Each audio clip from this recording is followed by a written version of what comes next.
Namun, saat ia dan Yuan Tiandi saling pandang di pesta pernikahannya, tiba-tiba mereka merasa pusing dan tidak nyaman. Tampaknya mati lemas karena tenggelam, dan bahkan lebih bingung, yang membuat Qin Yichen tiba-tiba merasa bahwa semua yang ada di depannya tidak nyata. Cukup. Pada saat ini, saya melihat suara Demon Yue Kong. Melihat Yao Yue Kong menepuk pundaknya, gumaman lembut sepertinya bercampur dengan iblis yang perkasa, secara bertahap menghilangkan sungai panjang ruang dan waktu. Apakah terlalu banyak pertigaan di jalan? Pusing, seolah tersesat. Ini. Qin Yichen melambat, masih terkejut bahwa Yao Yue Kong bahkan benar. Itu karena pernikahan Zi Yushu dan Xiang Longseng masih 2 tahun lagi, dan ada jangka waktu tertentu. Meskipun masa depan yang terlihat dalam sungai panjang ruang dan waktu itu nyata dan lebih akurat daripada kecerdasan, ada banyak kemungkinan. Dapat dilihat bahwa meskipun Yao Yue Kong membanggakan dirinya jauh lebih berbakat daripada Bai Guanxing, sebagai kaisar monster yang kuat, ia juga memiliki wawasan mendalam tentang Wan Dao. Ada terlalu banyak kemungkinan, dan kedua keluarga kekaisaran menikah, terlalu banyak tamu yang diundang. Para tamu ini memiliki wajah, dan setiap gerakan mereka juga akan mempengaruhi masa depan. Selain itu, pengadilan surgawi akan membuat pilihan yang berbeda berdasarkan tanggapan kita. Misalnya, jika Kaisar Ke akan memberi selamat kepadanya secara langsung, Kaisar Yuan Tian pasti akan pergi ke sana juga, dan akan ada pengaturan yang berbeda. Kami pergi ke orang yang berbeda, dan berita yang diterima pengadilan surgawi berbeda, jadi perubahannya berbeda. Pada titik ini, Yao Yue Kong menepuk bahu Qin Yichen. Ada terlalu banyak variabel, dan setiap variabel seperti pertigaan di jalan, bahkan saling silang, dan pertigaan di jalan terkadang bisa banyak berubah. Perasaan yang baru saja Anda rasakan adalah bahwa ruang dan waktu terbatas. Jika Anda mencoba memata-matai ruang dan waktu, Anda mungkin akan tersesat di dalamnya. Namun, sangat bagus bisa melakukan langkah ini. Qin Yichen sedikit menundukkan kepalanya, dan sekarang tampaknya jaringan nasibnya tampaknya lebih rendah dari jaringan informasi klan Kaisar Ke.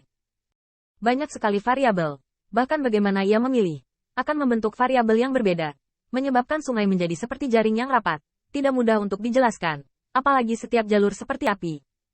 Namun, Qin Yichen juga menyadari bahwa Net of Destiny benar-benar lebih baik daripada manajemen intelijen. Karena kecerdasan akan salah dan menyesatkan, tetapi masa depan yang diramalkan oleh Destiny Web adalah benar. Meskipun hanya ada satu jenis masa depan, jika kekuatannya cukup kuat, Anda dapat merencanakan ke depan dan berhati-hati terhadap semua kemungkinan variabel di masa depan. Skynet tidak ada kebocoran. Qin Yichen bergumam diam-diam, tentu saja, masih terlalu jauh untuk mencapai langkah ini sekarang. Tapi saat dia diam-diam menikmati misteri jaring takdir, dia tiba-tiba merasakan sakit di kepalanya. Kayu mati. Apakah kamu baru saja mengintip Xiao Yu? Putri Wenqing menebas telapak tangannya dengan marah dan hampir mengangkat penutup roh surgawi Qin Yichen. Kamu membunuh suamimu. Saya melihat Putri Wenqing kesal, gigi peraknya terkatup. Saya tiba-tiba merasa bahwa jaring takdir ini akan memungkinkan Anda untuk melihat keindahan dunia. Jika Anda bisa menembus masa depan Anda bisa menembus Xiao Yu. Bahkan, keberadaan apapun yang dapat diselimuti oleh Qin Yichen dalam ruang dan waktu, dan dengan demikian dimanifestasikan dalam jaring takdir, baik-baik saja. Jika demikian halnya, kayu warna ini tidak hanya untuk melihat wanita cantik, dapat tidak tahan. Ku bilang, jika aku bisa membaca hal-hal konyol seperti itu, apakah aku masih belum bisa meramalkan telapak tanganmu? Tanda seru. Qin Yichen menutupi kepalanya dan tampak sedih. Ada apa ini dan apa? Jika dia bisa memahami jaring takdir ketika dia masih muda dan sembrono, mungkin dia benar-benar bisa melihat keindahan dunia dan melihat kemakmuran dunia dengan senyuman seperti kata Putri Wenqing. Tapi sekarang dia didesak untuk melahirkan cucu dari ayah mertuanya, jadi bagaimana dia masih berpikiran seperti itu? Tanda seru. Namun, Putri Wenqing memiliki pipi yang menggembung karena dendam, dia percaya pada kayu. Tapi jaringan takdir sama sekali tidak menyadarinya. Artinya, apa yang dilihat Wood, memberitahu apapun yang diinginkannya. Ini membuat kecemburuan Putri Wenqing meluas tanpa batas. Mari kita lihat apakah suatu hari kau ditendang ke laut kekacauan. Qin Yichen menutupi kepalanya, hanya berpikir bahwa wanita ini tidak masuk akal. Tapi kata-kata Putri Wenqing masih membuatnya diam-diam menggigil. Dia merasa perlu mencari waktu untuk mendapatkan wawasan tentang bagaimana Wen Qing dan Qian Sui akan bertemu pada hari mereka bertemu. Dengan karakter wanita gila ini, jika tidak ditangani dengan baik, menendang dirinya sendiri ke laut chaos sungguh bukan main-main. Oke, Wen Qing, tidakkah Chuan Xinlu akan membiarkanmu mempelajarinya lebih lanjut? Ini disebut Wan Fayuxin. Ke Tiangxuan tidak tahan lagi. Tianxing menggunakan jaringan takdir untuk menembus gerakan musuh. Melihat ke depan, saya pikir Anda yang berpikir dan berpikir, sehingga Anda berpikir. Kakek kedua, mengapa kalian semua membalikkan siku sekarang? Putri Wenqing duduk di samping dengan antusias, menoleh untuk mengabaikan semua orang.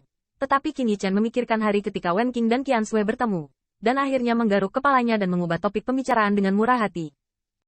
Ngomong-ngomong, bagaimana kamu dan Putri Yushu bertemu? Kamu wanita gila, dan bahkan ada pacar. Apa yang kau bicarakan? Putri Wenxing menatap matanya yang cantik lagi. Ingin tahu bagaimana saya bertemu Yushu? HMPH, sebaiknya aku memberitahumu. Saat itulah Wenjing lahir, dan semua kelompok etnis datang untuk memberi selamat padanya. Pada saat itu, Permaisuri Wanxiu, Permaisuri Yushu, juga datang untuk memberi selamat padanya. Mani Wanxiu terkejut dengan sekilas tulang-tulangku. Dia sangat terampil sehingga dia harus membawaku ke klan Senzi untuk mengajarkan doktrin klannya. Putri Wenxing berkata itu lapang, tapi dia diekspos dengan kejam oleh Ke Yuheng. Kamu bisa menariknya ke bawah. Saat itu, jelas bahwa Sixia melihatmu mendapat masalah setiap hari, dan khawatir jika kamu tetap di klan, kamu harus mati lebih awal. Selain itu, Wenjing dan yang lainnya lahir. Bahkan jika Anda memiliki saudara perempuan seperti Anda, bahkan jika Anda bisa tumbuh hidup, Anda harus diambil dengan buruk. Sudah lama sekali bagi Anda untuk berbicara dengan klan Senzi sehingga Anda bisa berlatih dengan Permaisuri Wanxiu. Jangan hentikan aku. Seharusnya aku kabur dari rumah saat itu. Setelah menikah dengan Mumu, kau bahkan tidak mencintaiku lagi. Putri Wenxing menjadi gila untuk sementara waktu. Mengapa sekarang satu-satunya kebanggaan dan kekeras kepalaannya yang tersisa hancur menjadi ampas di depan kayu?